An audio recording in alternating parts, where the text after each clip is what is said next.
మూత్ర విసర్జన సాఫీగా జరుగుతున్నంత వరకు మనకి ఏ ఇబ్బంది ఉండదు.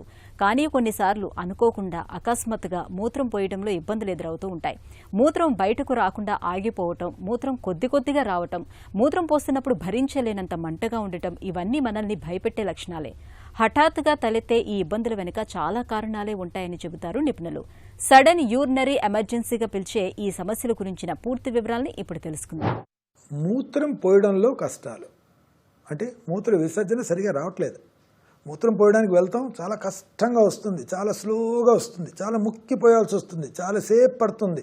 ఇది ఒక వయసు దాటిన వాళ్ళలో చాలా సహజంగా చూస్తూ ఉంటామండి. మోస్ట్ కామన్ కారణం ఏమిటి అంటే మూత్రనాళంలో అంటే బ్లాడర్ నుంచి మూత్రనాళం ఆ ముందు భాగంలో ప్రాస్టేట్ అనే గ్రంథి పెరగడం వల్ల.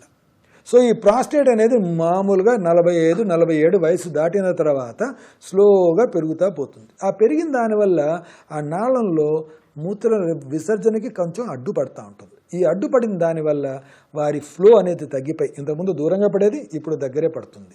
ఇంతకుముందు అంతా ఒక్కసారిగా వచ్చేది ఇప్పుడు కొంచెం వచ్చి ఆగి మళ్ళీ కొంచెం వచ్చి ఆగి మళ్ళీ కొంచెం రావడం జరుగుతుంది. ఒకసారి ముక్కినా కానీ ఫ్రీగా రాకపోవచ్చు, ఒక్కోసారి మంట పుడుతూ ఉంటుంది. పోసిన తర్వాత కూడా నేను ఇంకా పోస్తే బాగుండేమో, నాకు లోపల ఇంకా ఉన్నట్టే అనిపిస్తూ ఉంది, ఈ విధంగా కంప్లైంట్స్ చెప్తా ఉంటాయి. ఏమేమి కారణాలు ఉండొచ్చు? ఇంకా వయసు పెరిగిన వాళ్ళలో క్యాన్సర్ ప్రాస్టేట్ అన్న కావచ్చు. కొంతమందికి 50 ఏళ్ల వయసులో ఉన్న వాళ్ళకి స్ట్రిక్చర్ యురెత్ర అంటాం, అంటే మూత్రం వచ్చే నాళం సన్నగైపోయేసి ఆ మూత్రం సరిగా రాకపోవచ్చు. దానికి ఏదైనా ఆపరేషన్ చేసి సరి చేయడం జరగచ్చు.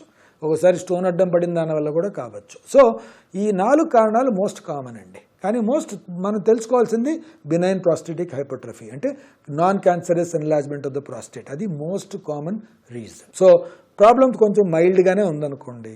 ఈ మధ్యకాలంలో మంచి మెడికేషన్స్ వచ్చాయి, ఆల్ఫా బ్లాకర్స్ అంటాం. దానివల్ల మీకు యూరిన్ ఫ్రీగా రావడం అనేది జరగచ్చు.